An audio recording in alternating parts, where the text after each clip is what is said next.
اردو کے حصے میں آنی چاہیے تھی وہ کہیں نہ کہیں بحق سرکار نوکر شاہی نے ضبط کر لی. کیا آپ اس کا یہ بھی مانتے ہیں اختر الواز صاحب کہ زبان کو ایک خاص مذہب کے ساتھ جس طرح سے جوڑ دیا گیا، یہ صرف ایک ملک کی زبان نہ بن کر بلکہ ایک خاص مذہب کے ساتھ جوڑ دی گئی، کیا اس کی تنزلی کی وجہ اور جو ابھی حالات اس کے بنے ہوئے کیا اس کی وجہ آپ اس کو بھی مانتے ہیں؟ میں بالکل اسے نہیں مانتا، اس لیے کہ زبانوں کا کوئی مذہب نہیں ہوتا ہے، ہر مذہب کو زبانوں کی ضرورت ہوتی ہے. دوسری بات یہ ہے کہ یہ میرا عقیدہ ہے، میں آپ سے صرف یہ محض کیا میں بیان نہیں دے رہا ہوں، عقیدے کا حصہ ہے کہ زبانیں سمواد کے لیے ہوتی ہیں، وواد کے لیے نہیں. دوسری بات جو مجھے آپ سے عرض کرنی ہے، اردو زبان کا معاملہ یہ ہے کہ اردو کا کوئی منظرنامہ مکمل ہی نہیں ہوتا بغیر غیر مسلموں کے. جی بالکل. مثال کے طور پہ آج بھی اردو کا اگر ایک بڑا نام تنقید میں شمس الرحمن فاروقی ہے تو دوسرا پروفیسر گوپی چند نارنگ. بالکل. ہمیں یہ نہیں بھولنا چاہیے اردو افسانہ جو ہے وہ پریم چند جی، کرشن چندر، راجندر سنگھ بیدی، رتن سنگھ کے بغیر اس کی تاریخ مکمل نہیں ہو سکتی ہے. ہم کوئی اپنی شاعری کا تذکرہ جو ہے اپنے زمانے میں کسی اور کو چھوڑ دیے فیض کے ساتھ فراق کے بغیر مکمل نہیں کر سکتے. ایک بات اور عرض کروں، بہت دلچسپ بات ہے، یہ ایک تاثر پیدا کرنے کی جان بوجھ کے کوشش کی گئی کہ اردو مسلمانوں کی زبان، اس کو غیروں نے شروع کیا، ہم نے اس کو یقین پہ کر لیا، جبکہ عالم فتح پوری نے 4 مصروں میں اس کی بڑے خوبصورت انداز سے تردید کی ہے. انہوں نے کہا ہے کہ ایک طرف ہاتھ میں شنکر کی ہے گلزار نسیم، دوسرے ہاتھ میں چک بست کی رامائن ہے، کیا غضب کرتے ہو مسلم کی زباں کہتے ہو، اپنی سیتا ہی کو بنواس دیے دیتے ہو. اور ایک بات جو مجھے آپ سے آخر میں اور عرض کرنی ہے، آج بھی اردو کی سب سے بڑے خدمتگار اور اردو کس کے تعلق سے جو سروکار ہیں، ان سے تعلق رکھنے والے جو نام ہیں، ان کا اگر آپ مشاعروں کی دنیا میں دیکھیں تو شنکر و شاد کا مشاعرہ کرنے والے ڈی پی ایم والے ہیں، جشن بہار کی کامنا پرشاد ہیں جی. اور نہیں، اور ایک بات جو عرض کر رہا ہوں، میں ہمیشہ یہ کہتا ہوں 20ویں صدی اردو کہ میں پرنٹنگ ایرا تھی وہ جی، چھاپے خانے کا دور تھا وہ. 20ویں صدی منشی نول کشور کی صدی تھی، اور انفارمیشن ٹیکنالوجی کے اس ریولوشن کے زمانے میں 21ویں صدی جو ہے وہ سنجیو سراف کی صدی ہے. اور ایک اس میں جو بہت دلچسپ بات ہے معافی کے ساتھ، وہ یہ ہے کہ دونوں جو ہیں وہ تہذیبی اعتبار سے، خانگی اعتبار سے، لسانی اعتبار سے اردو ان کی مادری زبان نہیں ہے. اور ایک بات اور کہہ دوں، معاف کیجئے گا، ہم جس چینل پہ بیٹھے ہوئے ہیں یہ کسی مسلمان کا چینل نہیں ہے. اسی طرح سے جو انقلاب ہے، جاگرن والوں نے اس کی دستگیری کی، اور وہ اخبار جو کبھی صرف ایک شہر سے نکلتا تھا آج مختلف شہروں سے نکلتا ہے. آج سہارا جو ہے، اور اسی طرح سے جو وہ ہیں، وہ کون نکال رہے ہیں؟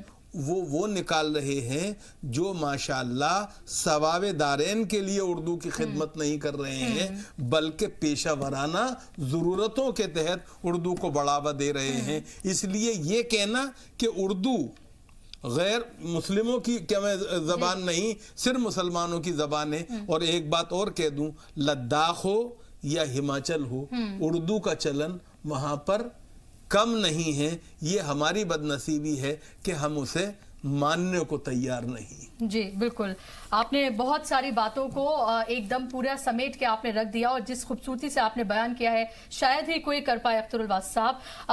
میرا سوال آپ سے یہ ہے فیروز بخش صاحب کہ آپ مولانا آزاد نیشنل اردو یونیورسٹی کے آپ چانسلر ہیں، ظاہر سی بات ہے آپ کے کندھوں پر بہت اہم ذمہ داری ہے. وہاں جو بچے آتے ہیں آپ ان کی دلچسپی اس زبان کو لے کر کس طرح سے دیکھتے ہیں؟ کیونکہ بار بار یہ کہا جا رہا ہے جس طرح سے ابھی اختر الباسط صاحب نے کہا, شعیب صاحب نے کہا کہ زبان کو جو ہے وہ آپ کسی کاروبار سے یا آپ جاب سے ان تمام چیزوں سے نہیں جوڑ سکتے ہیں. لیکن پھر بھی میں یہ کہوں گی کہ کیا اگر آپ ان کو کاروبار سے جوڑیں یا پھر اگر آپ جاب سے جوڑیں جس سے آپ کو ایک زبان کے لیے محبت تو ہے ہی, لیکن اس کے ساتھ ساتھ اگر آپ کی روزی روٹی بھی اس سے چلتی ہے, تو اس میں آخر برائی کیا ہے؟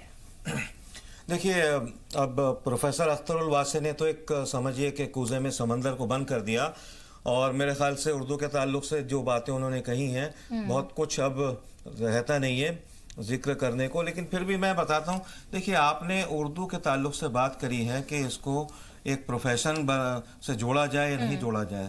اس میں دیکھیے میں دونوں طرف سے اس بات کو لے کر چلوں گا. جہاں تک میرا تعلق ہے, میں نے تو اردو زبان جو ہے میں نے اپنی ماں کے دودھ کے ساتھ پیا ہے اس کو, اس طرح سے میں نے اس کو سیکھ لیا ہے. اور رہی بات پروفیشن کی, تو ایک بڑا دلچسپ واقعہ سناؤں گا میں آپ کو. ایک یہاں کا بنارس میں ایک چھوٹا سا گاؤں ہے چورو, وہاں سے میں گزر رہا تھا کسی کام کے لیے, تو ٹھیلے پہ ایک صاحب پیاز بیچ رہے تھے اور وہ انگریزی کا اخبار پڑھ رہے تھے. تو مجھے بڑی حیرانی ہوئی. میں نے کہا جو آدمی انگریزی کا اخبار پڑھے گا, ٹائمز آف انڈیا جیسا اخبار پڑھے گا, تو اس کو پیاز بیچنے کی کیا ضرورت ہے؟ تو میں نے ان سے پوچھا بھائی آپ پیاز بیچ رہے ہیں اور اخبار آپ پڑھ رہے ہیں انگریزی کا, کیا سلسلہ ہے, کچھ بات سمجھائیے. تو کہنے لگے بھائی دیکھیے ایسا ہے کہ جہاں تک اخبار پڑھنے کا تعلق ہے, میرا جہاں تک میرا پیشہ ہے وہ پیاز بیچنا ہے. میں اپنے بچوں کا جو لالن پالن ہے سو وہ میں کر لیتا ہوں پیاز بیچ کر کے, اور رہی بات انگریزی کی ہے میں پڑھتا ہوں, یہ میرا شوق ہے. تو لیکن پھر بھی اردو کو اگر جب تک ہم اس کو ماڈرنائز نہیں کریں گے, جس طریقے سے ہم دیکھ رہے ہیں کہ NCPOL نے یا پھر آپ کی اردو اکیڈمی ہے, ان لوگوں نے اردو کو ماڈرنائز کیا ہے, کمپیوٹر سے جوڑا ہے, اور بہت سے انہوں نے ایسے سینٹرز کھولے ہیں جہاں پر غیر اردو داں حضرات جا کر کے اردو کو سیکھ سکتے ہیں. بلکہ مجھے یاد ہے کہ جامعہ میں بھی ایک ڈسٹینس ایجوکیشن میں اردو سکھاتے ہیں. کیوں واسع صاح وہاں پہ مجھے اتفاق سے ایک دن ایک صاحبہ ملی, پتہ چلا کہ وہ کرشن چندر صاحب کی پوتی ہیں. تو وہ کھڑی ہوئی وہاں پہ ان سے بات کر رہی تھی جو وہاں انچارج تھے. کہنے لگے مجھے اردو سیکھنی ہے, میں USA میں رہتی ہوں اور میرے جو دادا ہیں بڑا کام ہے ان کا اردو میں.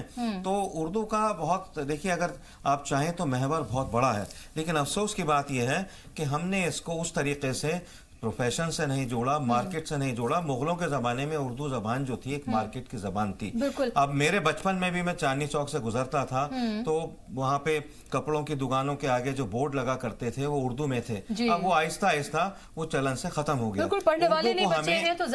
اردو ایک بات کو کہہ کے میں بات کو اپنی مکمل کروں گا کہ جس طرح سے واسع صاحب نے بات رکھی ہے کہ وہ لوگ چاہے وہ سنجیو سراف ہوں, چاہے وہ کوئی بھی ڈاکٹر سبھاش چندرا ہوں, سبھاش چندرا صاحب کو, تو میں سبھاش چندرا صاحب کو اور ان کا جو یہ چینل ہے اردو کا, میں سلام کرنا چاہتا ہوں, سیلیوٹ کرنا چاہتا ہوں.